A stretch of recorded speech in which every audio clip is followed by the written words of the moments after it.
이영호는 위안부는 대개 병사 150명당 1명의 비율로 충당되었다고 주장한다. 그러나 여러 회의 문서나 교도통신의 보도 등을 보면 위안부 1명이 감당할 군인 수는 70명, 100명, 150명 등으로 다양하다. 이영호는 병사의 위안소 방문을 월 1회로 계산해서 위안부의 노동 강도를 하루 5명이라고 거짓말을 했다. 그러나 실제로 병사들은 대략 일주일에 한 번, 장교들은 매일 위안소 이용이 가능했다. 그러므로 위안부 1명당 150명이라면 하루 20명, 100명인 경우 14명 정도의 군인을 상대해야 했다. 그것도 토요일이나 다음날 전투가 예정될 경우는 하루에 70명 이상을 상대해야 하는 그야말로 지옥이었다. 이영호는 위안부가 20만 명이라는 연구를 허위라고 주장한다. 그러면서 전 일본군이 280만 명이었다고 주장했다. 그러나 이는 1942년의 숫자에 불과하다.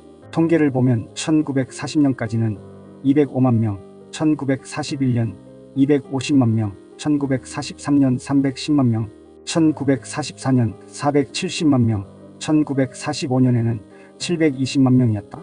1 내지 2년에 한 번씩 위안부가 교체되며 100명당 1명이란 기준으로 계산하면 위안부 총수는 30만 4천 명이 된다. 이들 중 조선인 위안부는 12만 명이라는 추정이 가능하다.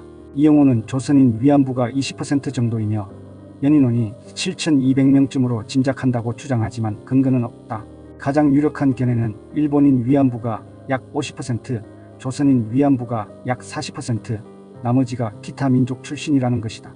주익종은 이승만 정부, 박정희 정부는 위안부를 피해자로 보지 않았기 때문에 한일 회담에서도 거론되지 않았고 한국의 민간에서도 피해자로 인식하지 않았다고 주장한다. 일본군, 일본 정부, 조선 총독부에 끌려간 위안부들이 한국으로 돌아왔을 때 많은 한국인은 그들을 경멸했다. 문옥주가 자신을 위안부라고 밝혔을 때도 일본을 비난하기는커녕 오히려 문옥주를 비난하고 인연을 끊었다. 해방 후 1990년 이전까지는 한국인들의 인식이 일본 제국주의에 의한 피해자, 특히 위안부에게 오히려 잔인했다. 고려와 조선시대의 환양녀들에게 그랬듯이 말이다. 사람들은 왜 그랬을까? 취업, 사기나 납치 등 여성을 위안부로 만든 직접적인 행동부대는 조선인들이었기 때문이다. 총독부 관리들은 그들이 그렇게 할 수 있도록 편의를 제공했다. 그런 사람들과 그 후손들은 현재까지 입을 다물거나 위안부 문제에 부정적이다. 결국 이 문제는 한국인 스스로가 해결해야 할 숙제다. 자신들의 조상들이 당시 총독부의 지시로 여성들을 중국이나 동남아로 연행하고 포주 역할을 했다는 증언이 나와야 위안부 문제에 대한 제대로 된 진상규명이 가능해진다. 위안부 문제에 대해 일본 비판의 선봉에 선 정대엽 현 정의기억연대에 대해 주익종은 다음과 같이 주장한다. 1990년 1월 정신대 원원설인 발자취 취재기가 한겨레 신문에 사회 연재되었습니다. 원원이란 표현은 조선 여성들이 전쟁 중에 위안부로 일본군에 사역하다가 패전 때 학살되었다는 의미입니다. 이들은 위안부를 정신대라 부를 만큼 사실관계를 잘 모르면서 선입견을 갖고 출발한 것입니다. 주익종은 정대협이 위안부를 정신대와 혼동하고 있다고 서술했다. 그러나 정대협이 결성된 1990년 11월 이전에 이미 위안부는 정신대의 일부라는 인식이 상당히 퍼져 있었으므로 그의 비판은 적절하지 않다.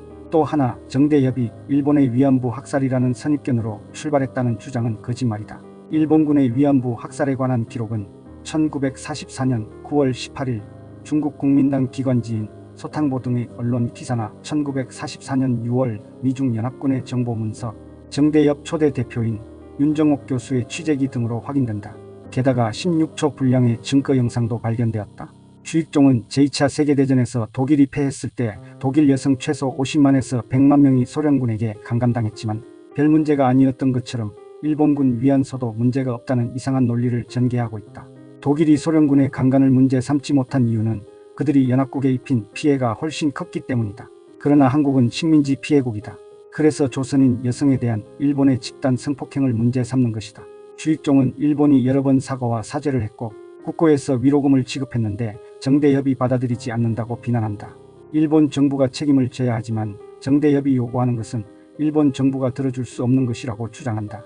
정대협은 첫째, 전쟁범죄의 인정, 둘째, 공식 사죄와 법적 배상 집행, 셋째, 전범자 처벌, 넷째, 역사교과서의 위안부 문제 수록, 다섯째, 추모비와 사료관 건립 등을 요구했다. 일본은 이러한 요구를 모두 거부하지만 독일은 거의 실천하고 있다. 패전국인 일본과 독일의 전쟁 책임에 대한 태도에는 너무나 큰 차이가 있다. 주익종은 정대협과 문재인 정부는 이 문제를 이용해서 한일 관계를 파탄내려는 것이라고 했다. 한미일 삼각협력체제를 무너뜨리고 싶은 것이라고 했다. 그들은 안보 문제를 거론하면서 위안부나 강제징용자 등 인권 문제를 덮으려고 하고 있다. 이는 일본 우파가 취하는 행태다.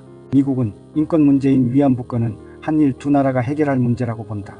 그런데도 한국의 신친일파가 한국 정부에 일본 우파의 입장을 수용하라는 이유는 무엇일까? 만약 일본이 사죄와 법적 책임을 인정하게 되면 자신들이나 선조의 친일 행각이 드러날 것을 두려워하는 것은 아닐까?